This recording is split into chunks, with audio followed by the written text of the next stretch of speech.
revolution. So represented by, next please. So self-driving car, AI-driven robot, internet of brain connected together, and then 3D printing. And then actually, what is the nature of this revolution? I think we can get the answer from Germany, where the concept is incubated. So this one shows smart factory in Siemens company. So key nature of innovation for is, in my opinion, is a convergence of IT and manufacturing. IT made manufacturing smarter. It sounds great. However, it also creates a lot of problems, especially it is killing job opportunities and then contribute by polarization of wealth. So if you look at this one, as you can see, there has been sort of a decoupling between GDP growth and then salary. And then even we expect about, in average, 25% of job will be a job loss in next 10 years because of innovation. And then even numbers show only 1% of richest people in the world make same amount of income made by lower 50% of the world population. So how we can solve this problem, especially through innovation? This is the main topic of my talk today. You are seeing the picture of my new book, so coincidentally it officially published today. I just got email by Emerald, published in UK. So to explain how we solve a problem by using my own idea, living innovation, I want to talk about evolution of innovation first. The first era of innovation is called closed innovation. At that time, most organizations tried to do everything internally. So at that time, even we are very familiar with kind of term so-called not NIHA syndrome, which means not invented here. That means they never accept anything from outside of their boundary. However, as times went by, what happened? As customers' demand getting higher and higher, no organization could satisfy customers' need completely. So they started the collaboration with the outsider. So they focus on their own core competency and then borrow all other non-core competency capability from their global partner. As you can see from the map, Apple locates most of partners in Northeast Asia, like more than 300 suppliers in China, and then about 140 in Japan. So they are collaborating. And then later they realize, because of the internet, they could get meaningful idea, not only from organization, but also from individual. So they started doing crowdsourcing, just mentioned by Hunter. Okay? So they borrow idea, not only from organization partner, but also from individual. So we call this era open innovation. As you could see from this history, when it comes to evolution of innovation, it has been very positive. Why? I can summarize this trend as a history of more and more collaboration. Initially, individually, and then collaboration with organization, and then collaboration of individual. However, there's a limitation of this approach in terms of a goal. They just have focused on creation of value. Value for whom? Mainly business, and then so-called customer satisfaction. However, this value has been very, very limited.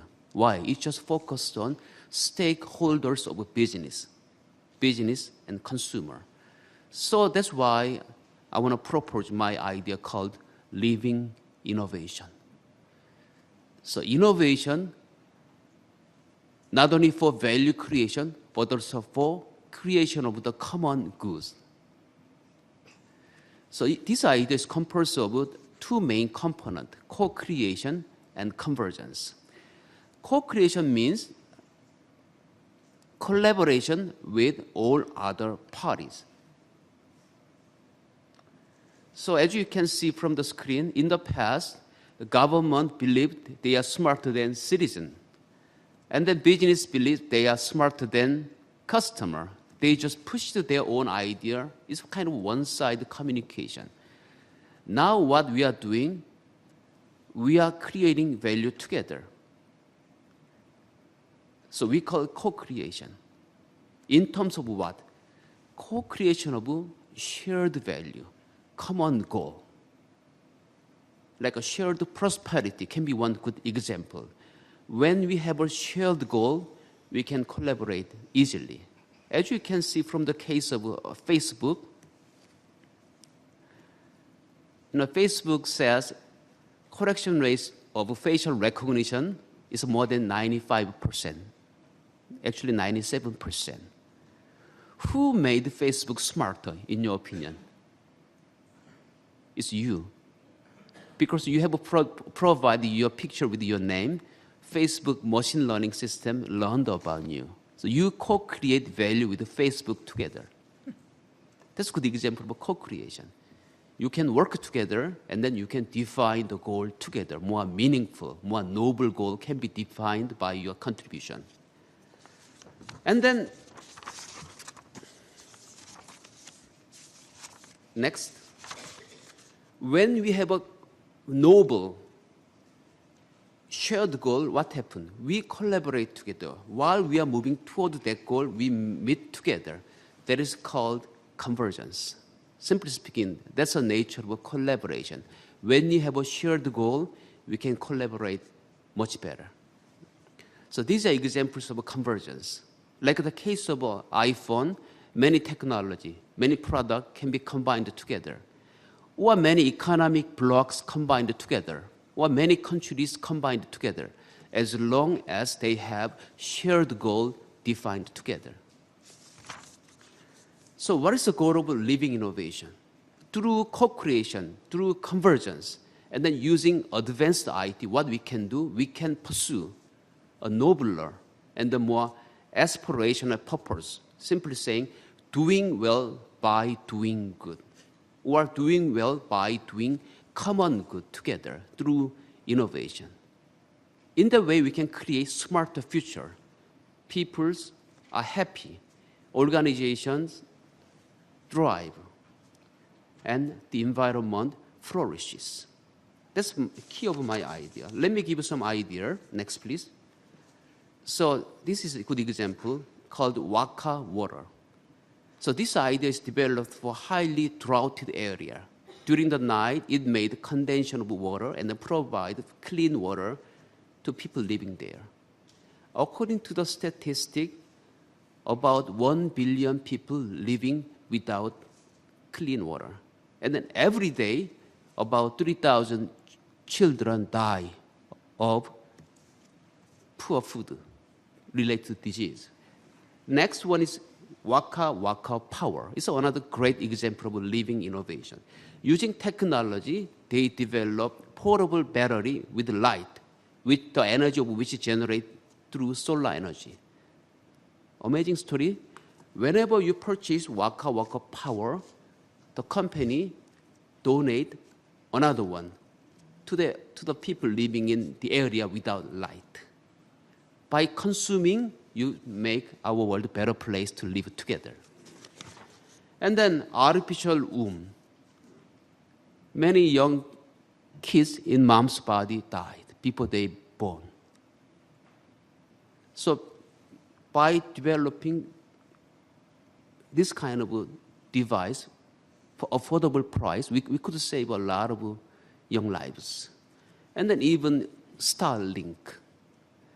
According to study, there is a correlation between the exposure to advanced IT and the success of lives.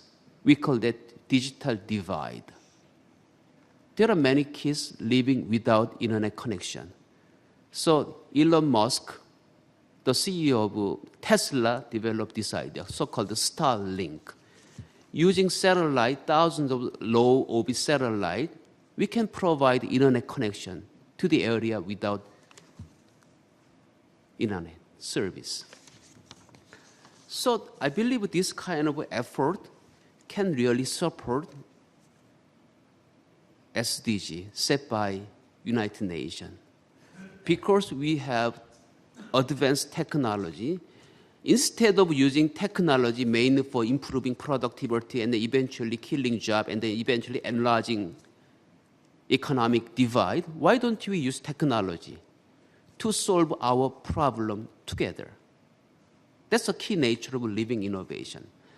And then I want to conclude my talk by borrowing idea from our former President of the United States, John F. JFK. What he said, ask not what your country can do for you. Instead, ask what you can do for your country. I want to share similar comment. I want to make last comparison between two different concepts. Future smart, smart future. Future smart means individual level. Because you are smart enough to tell what's going to happen in the future, you prepare yourself and you survive by yourself. Smart future means you create future together. You co-create future together. That's what we need. So my last message is, ask not what innovation can do for your organization or for your individual life. Instead, but ask what you can do for innovation to enable it to make the world a better place to live together. That's my message. Thank you.